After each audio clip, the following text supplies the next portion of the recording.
Hello, I'm Gina Ryan, Director of Hardin County Educational and Community Television. Welcome to this edition of Medical Moments. And normally in the past we call this EC3 Hosa Medical Moments. Today I am joined by a panel of experts, professionals that work in our schools and with our students on a regular basis. And I'm going to have them introduce themselves. We're going to talk about a topic that parents, grandparents, mentors, community members. We want to help you to understand the signs of depression, self-hurt or harm, and also death by suicide. First off, tell me a little bit about each of you and what schools you work with and the age level of students that you work with. My name is Laura McReynolds. I'm a school psychologist for Hardin County Schools, and I work with middle school students. I work at East Hardin Middle School and James T. Alton Middle School. Hi, I'm Amanda Thorne. I'm also a Hardin County school psychologist, and I work with elementary school students. So right now I'm with Creekside Elementary and GC Burkhead Elementary. Okay. My name is Shamika Hardin. I'm currently a family resource coordinator with Woodland Elementary School, and I work with elementary students 1st through 5th grade. And I'm Christy Carr. I'm a licensed clinical social worker. I'm a therapist with Cumberland Family Medical, and my home school is Meadowview Elementary. I work with 1st through 5th grade. Awesome. Well, thank you all again for joining us. And we've got a number of areas that we want to discuss. Death by suicide, depression, and self-harm has been around, let's just say, from the beginning of time. I personally have seen an increase with some of the students that I work with on a regular basis in terms of depression. Is that something that we are seeing more and more in our schools? And before we start that, could someone just explain what depression might look like in the school setting? Depression can involve things like just persistent sadness and hopelessness, maybe a student that doesn't show interest in activities that they used to previously enjoy, some significant changes in like their activity level, and you might notice changes in their sleep patterns or their eating patterns or anything like that. It is a mental illness. We know as a whole that mental health has decreased as a result of the pandemic, just likely due to things like social isolation, people not being around their friends that they used to be. Also, when school was not in-person instruction and, we had that virtual setting with education, and then students who did receive support for their mental health through like therapy and things like that, a lot of times they were receiving that through things like telehealth and not necessarily in person. So we hope as the transition back to in-person instruction and services is coming around again, that's helped to alleviate some of those things, but we do know that mental health has decreased overall. Anyone else want to offer something in regards to that, what depression looks like, the description? Yes, ma'am. To add a few things to what Laura said, you might see students with depressed mood, sleeping difficulties, if they were a good sleeper at home and now they are not sleeping well, if they've lost interest or pleasure in things that they like to do. For example, if they like to play video games and now they just don't want to play those games anymore. Being tired nearly every day, that's another sign. Also, if they've had significant weight change, if their weight has gone up, if their weight has gone down, that could also be another sign of depression. Feelings of worthlessness or hopelessness, like things just are not going to get better for me. Also in the classroom, the teacher might see diminished concentration, that they are just not focusing and concentrating on their schoolwork as they had been, or their classroom work as they had been before, or even reoccurring thoughts of death. Now, if you're seeing these symptoms, they have to be diagnosed with depression. Generally, they last for at least 2 weeks, these symptoms, and they also have to be a significant cause of distress in your student. Is it correct to say that we are seeing younger and younger students being diagnosed with suffering from depression? I would agree with that. Sometimes we see children who do not know how to self-regulate, and a lot of times they will say, I want to kill myself, I want to hurt myself, because they do not have adequate coping skills. Now, Shamika, in your setting at Woodland, are you a first responder, or the first contact when a teacher might discuss a child that's struggling at that time? What's your role? So at the elementary school, I do serve on the crisis response team. Myself and the guidance counselor and I are typically the people that the teacher or the admin reach out to first in order to complete a threat assessment and determine what the next step needs to be in order to make sure the child is safe and everybody else is safe. So when a situation does occur where a child needs support, the guidance counselor or I will respond. We'll sit with the child and we'll go over an assessment with them and then determine, do we need to refer them for further assessment, evaluation? Is this something that's more passing, said due to, like being angry or frustrated? It sort of helps us determine, what is the need right now. This allows us to work with the families and determine what is the next step. Do they need therapy services? Do we need to look at community-based therapy? Do we need to look at school-based therapy? It also looks at, do we need to look at possible crisis services? Some students are in immediate need. That means that we're referring them to a place like the Community Care Crisis Stabilization Unit or Our Lady of Peace, or somewhere where they can actually go right now to get support. So we are available to do that at any time. We also work with the school psychologist in Cumberland at some times in order to make sure that the child is safe at that moment. When a child is diagnosed, Amanda, what's the next step that the school does? After you find help, I'm assuming there's some long-term things that happen too? Yes, and sometimes the family, seeks treatment and therapy outside of the school setting, but the school also often has school-based counselors in the building. It sometimes serves multiple buildings. So sometimes a family will choose for the child to see a counselor, see a therapist during their school day. And so that kind of provides an extra support person at school for them as well. And so for some of our children who don't receive that within the school setting, some of the families will also just share that information with us and let us know so that we can kind of be on the lookout for, if there's medication changes. Is our behavior changing with medication? And just different things. If we're having a rough day, to let teachers and counselors know, hey, we might need a minute. We might need to come out and just have some calm down time, work on some coping skills, things like that. In the past, when a teenager might be diagnosed, do they get prescriptions that are adult related, or are the medications for depression to treat depression, have they gotten better, Christy? I'm not sure about that, but the treatment of depression. Well, the treatment that's recommended is cognitive behavioral therapy, and what that does is that teaches children how their thoughts lead to feelings and feelings lead to actions. There is also medication management. In my line of work, I'm not qualified to prescribe medication, but there are medical providers who can do that and who will monitor those medications.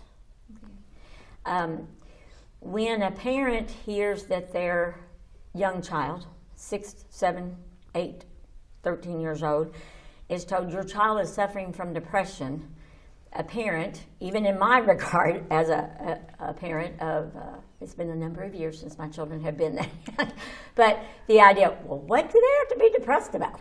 They've got their entire life in front of them. They are involved in this and this. They're a good student. They're outgoing.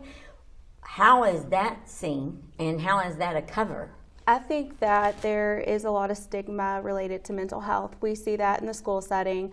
As a parent myself, I know it's very easy to say, well, what did I do? Or why is it this way? Or, what's going on? Like, what's wrong? And I think what we have to remember is that when it comes to mental health, there is a genetic component. There are chemical imbalances.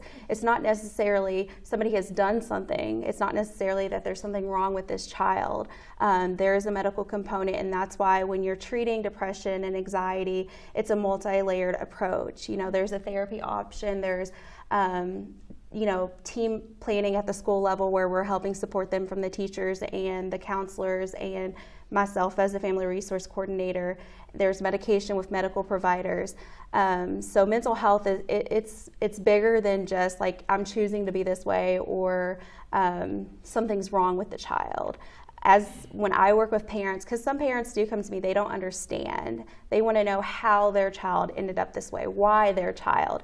And, I think that as parents, we always want to say, like, how can I fix it? Like a lot of parents, that's the first question is, well, how can we make this get better? How can we fix it right now? And the answer is that it's a process. It's not something that we can, fix right now or fix overnight. And when we work with our families, the most important thing is that ongoing support, working with professionals like Christy, working with our teachers and letting them know, like, these are some coping skills that we're teaching this child to utilize, checking on the students throughout the day, if there's a safety plan in place, making sure that we're following it. And myself, I work on being support for that family, so I'm checking in with mom and dad. Hey, is everything going okay? Are you able to get those appointments scheduled for the therapist? Hey, don't forget to send back this paperwork so the child can see this therapist. Because it's a process. It's a very large process, and we understand at the school level that families need support too. The parents need support when their child is going through this. Right. Don't be embarrassed to ask for help. No, please don't be embarrassed. And I think a lot of times I have found families, the child is struggling, and parents have came to me and said, hey, I'm there too. Like, they're struggling. They don't understand the signs. And once they see that their child, like, they're understanding, like, oh, that's what that is. Because they don't know that it can happen to anybody. It's not just an isolated event. Like, it can happen. It doesn't discriminate just because everybody's doing fine or it looks fine. Laura, earlier in our pre-conversation, we talked about parents may not want to go there in terms of talking to their child. Maybe because their fear, maybe they don't understand. Their child says, don't worry about it. So what can you tell parents in regards to that? I think it's really important to remember that it's crucial to have those tough conversations. If you're worried about your child, ask them about it. Ask them directly about it. We know that asking your child about their mental health doesn't increase the risk that they will, die by suicide or something like that. It's important to ask the tough questions. Do you need help? How are you feeling? What it does for that child is that it makes them feel like you care enough about them to ask how they're doing. So don't be afraid to ask the tough questions and go there. I think it's really important, and I think that's really the take-home message to take from today. From your experiences in school, of course, most students are with teachers more so than with their parents or guardians outside of the home many times. So are teachers help? I mean, are they trained? Are they shown, this is something you might want to look for? I know that I do the Safe Schools training every year, and one of the videos that we watch is to look for depression, for abuse, and also for death by suicide. But is that similar to what happens in your schools as well? Yes, they receive that same, like you were talking about, the Safe Schools training. And then Kentucky also now requires that all of our middle and high school students, not just staff, but staff receive the same training with their students, receive information and different training about suicide prevention awareness by September 15th of every year. So at least once a year we're going through with all of our middle and high school students and staff, and just going through, like you said, those warning signs, what to look for, those risk factors, and then kind of a brief version of what to do and who to ask for help. In moving on in our discussion, let's move to self-hurt or self-harm. I'm assuming that that is precipitated because of depression. Is that accurate? Not that all individuals that suffer from depression then turns around and self-harms themselves, but is that common, Christy? Is that something that you, first off, what is self-harm? Self-harm or self-injury, it means when you hurt yourself on purpose. A lot of times folks self-harm because it is a sign of emotional distress, and they're using this as a coping skill, a maladaptive coping skill, rather than something positive. And is it a symptom of depression or an action after someone has depression? Self-harm is actually not a mental illness, but it's a behavior. I guess what we talked about, we didn't want to go down the road. I think with we need self-harm, to discuss what self-harm looks like? She touched on it really well when she talked about the fact that a lot of times when our children are struggling with depression and they have not learned coping skills, they're not able to communicate how they're feeling. They're not able to communicate what's going on. So when it comes to self-harm or self-injury, some of these behaviors can happen in response. Our children, even though they're well equipped in many areas, sometimes because they're not as equipped emotionally, there's behaviors that happen, and the behaviors are not always positive, and self-harm can be one of those behaviors. What are the things that parents or guardians can look for in regards to their child in possible self-harm? Can any of you share what a parent might be able to do? Yeah. If a parent sees their child wearing large clothing that covers up, say it's summertime and your child is wearing a huge sweatshirt, that could be a red flag. If you see bruising, if you see cuts, if you see bandages, and the child cannot give a good explanation, that could be related to self-harm. Well, and I think we just make sure, it's important to ask your child the tough questions. Don't be afraid to ask, are you self-harming? Are you doing this? If you're noticing something, be comfortable enough to ask your child those questions. Because a lot of times, if you don't ask, they're not going to tell. So I think we need to remove that stigma as well. Just because you don't ask doesn't mean it's not going to happen. Right. The most well-adjusted students visually that we see could be those that are in a crisis mode. How do you recognize it, in that regard? And sometimes that is a group that's often missed because our very high achieving students who are into lots and lots of activities, and our straight A students put a lot of pressure on themselves. Not always from external pressures, but just internal, put a lot of pressure on themselves, and so it causes a lot of anxiety. And sometimes that's a group that we miss because you're right, on the outside, they look like they're doing great. And I think it's helpful to be proactive there instead of reactive. So trying to keep a positive relationship with your child and open communication makes it more likely that they're going to come to you in the event that they are struggling with something like depression or anxiety. Sorry. No, go ahead. I think another important thing is being open with your child as far as what mental health is. Discuss those tough topics. Don't be afraid to, talk about depression. Don't be afraid to talk about anxiety. Don't be afraid to share how you feel. Because again, there's so much stigma around mental health that not having those conversations means that sometimes our kids aren't exposed. They're receiving their education from their friends and social media and the internet. And yes, some of it might be correct. But it's better to have that conversation as a parent, as an adult with your child. That's how you build those relationships, and that's how you sort of learn, those kiddos that we might miss it. We're building that trust so that they will communicate with you and understand what they may be going through. You said something really key, and this is for the entire school district, is developing relationships. So our staff members, as well as parents and guardians, grandparents in the home setting, can really become a safety net too for a child. Exactly. Coaches, Yes. because they know, they see those things. So that's a powerful relationship to have.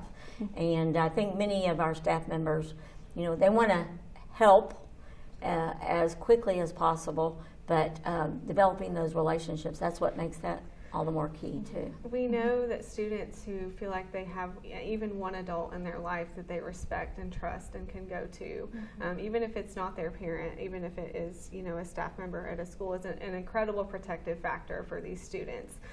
They just really need that person, even if it's just one in their life that they feel like they can trust and talk to about things. Death by suicide. Again, it's something that happens. We don't usually like talking about it, and it's one of those conversations that when you go there, it's like you almost don't want to say it. By the time a student is thinking of death by suicide, is it too late? No, absolutely not. Absolutely not. I want to point out that if you have a loved one that is suffering from depression, number one, recognize that it's an illness. There is no shame in your game if you are struggling with depression. Actually, in our lifetimes, 1 out of 10 people experience depression. If your child has depression, make a point to reach out, talk to that child. Don't shy away from those hard conversations. That's really important, like we were just talking about, is the relationship with your child. Sometimes just listening.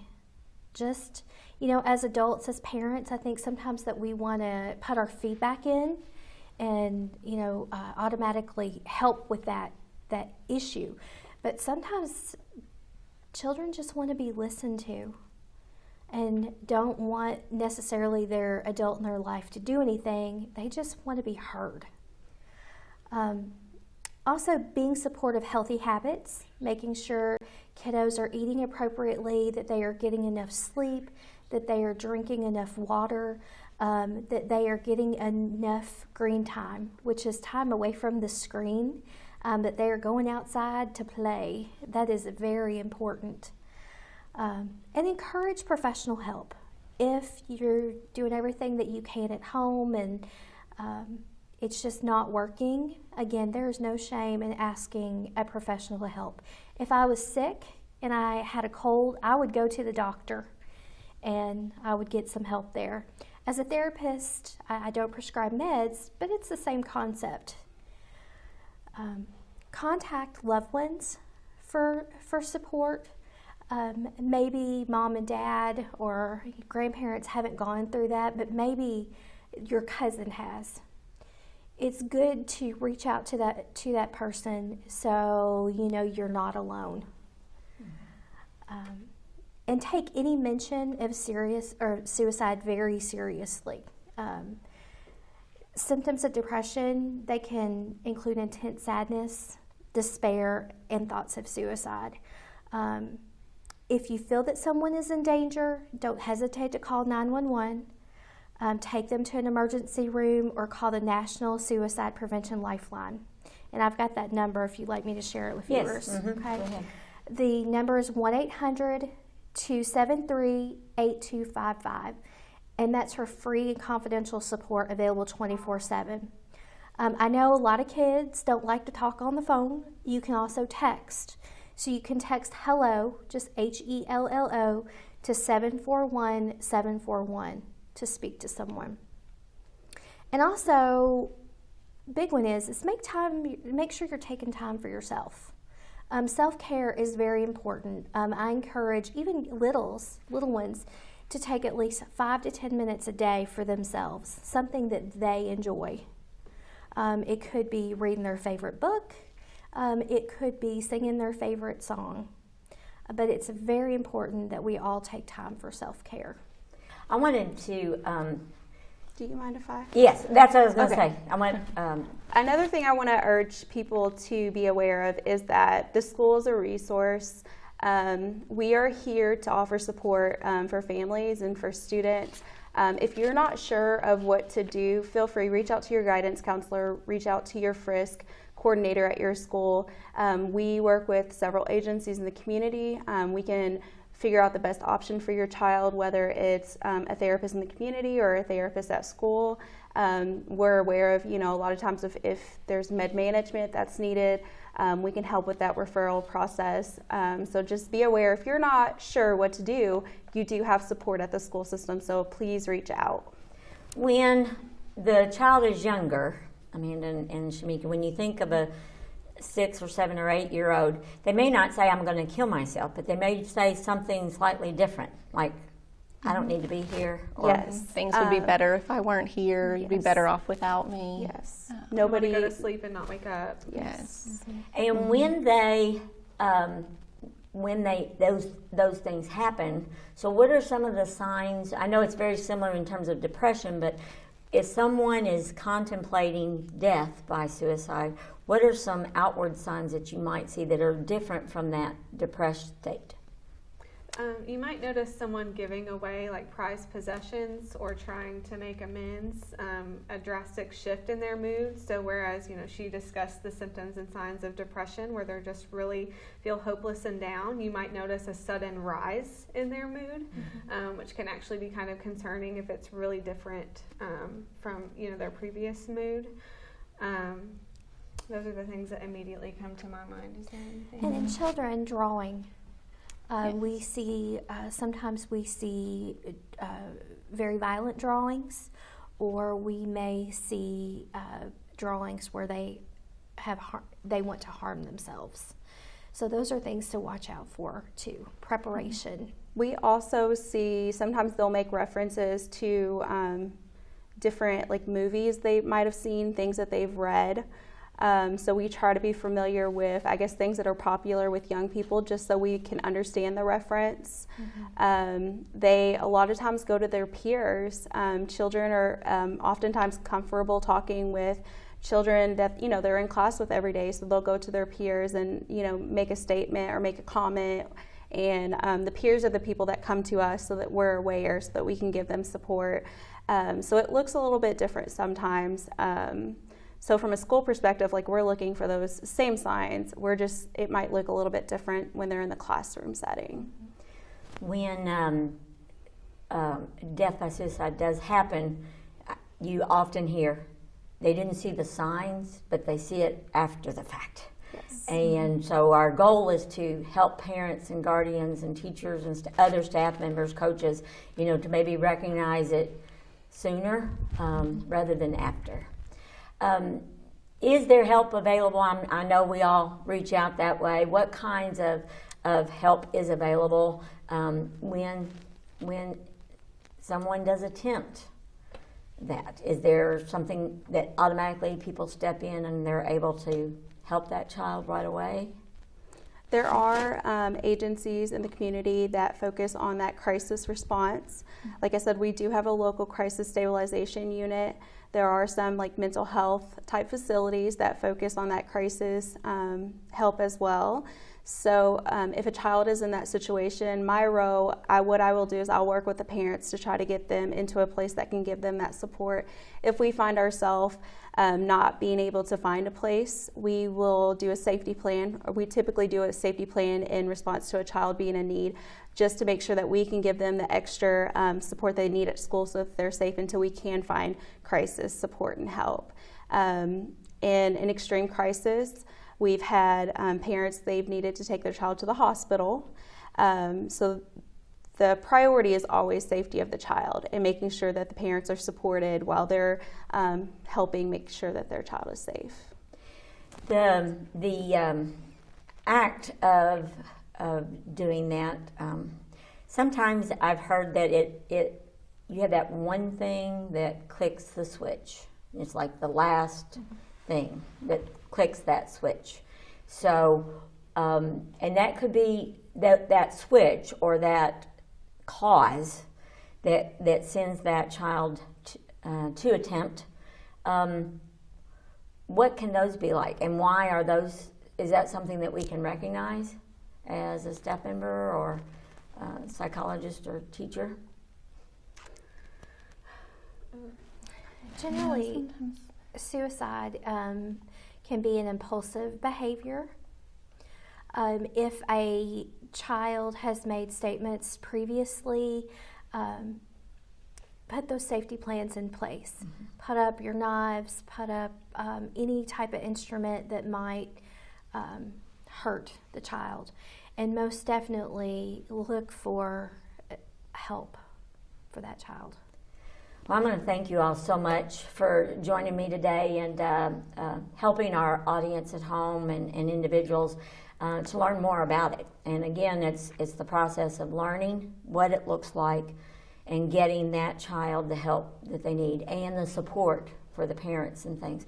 Is there anything that we haven't discussed that you'd like to reinforce or just to make sure that our viewers understand? I'd just like to remind parents and families as well that, I know from a school perspective, we focus a lot on our children and our students, but we also understand that parents or guardians, if you're struggling with your mental health and you need extra support or finding support, please reach out as well, because it impacts our family as a whole. It impacts our children. And you're not alone. We're here to give you support as well. We will help find you support in the community. So it's important that you take care of yourself as well. Absolutely. Mm-hmm. I like the analogy when you're getting on a plane and they tell you if the plane is going down, put your oxygen on first and then help others. I think this works in the same manner. Mm-hmm. And I'd like to speak, if it's okay, to anyone watching this currently who's thinking of self-harm or suicide, and just to tell them that you have a purpose on this earth, that we care about you very much, and that please reach out to the suicide hotline, to your school, or to someone that you love who cares about you, because we want you to get better and we want you to get help. I was going to say that as you were saying that, I just got chills up my spine, because that's you hope that you're able to catch them. And we many times are in that situation. I didn't know. Why didn't I do that? And it causes great despair, And but if we'd recognized the signs earlier, if we had been more involved, and it's not a guilt trip. It's just the basic thing, And just be aware, there's triggers sometimes, like you said. This is a tough time of year for many people. With the holidays and stuff like that. So check on the people that you love, invite them over, call them on the phone, text them, and just be aware sometimes that events, dates, seeing certain things, hearing certain things, they're triggers. We have children who have experienced loss, and holidays are tough, so don't feel bad if you are experiencing that sadness and feeling down and feeling like you're alone. Reach out, ask for help. There are people out there. We are here. We want to make sure that you're healthy and taken care of and safe, and know that we care about you. And it's important to know, even though we are on winter break during that time, we're still available. Yes. Help is still available. Yes. Hopefully those of you that are watching will take note, become educated, look at the signs, look for the signs, and don't worry about not doing enough. Do whatever you can to help that child in crisis. And again, reach out to the professionals and those in your school, because they're there to help you, to be there at all times. So thank you again for joining us on this edition of Medical Moments. And again, I appreciate you so much. And if we can help 5 children, that's great. 100 children, wonderful. Thousands, that's the goal. And far and beyond. So thank you again. Thank you. And Thank you. have a wonderful school year and holiday season, whatever's coming up. We're there for you.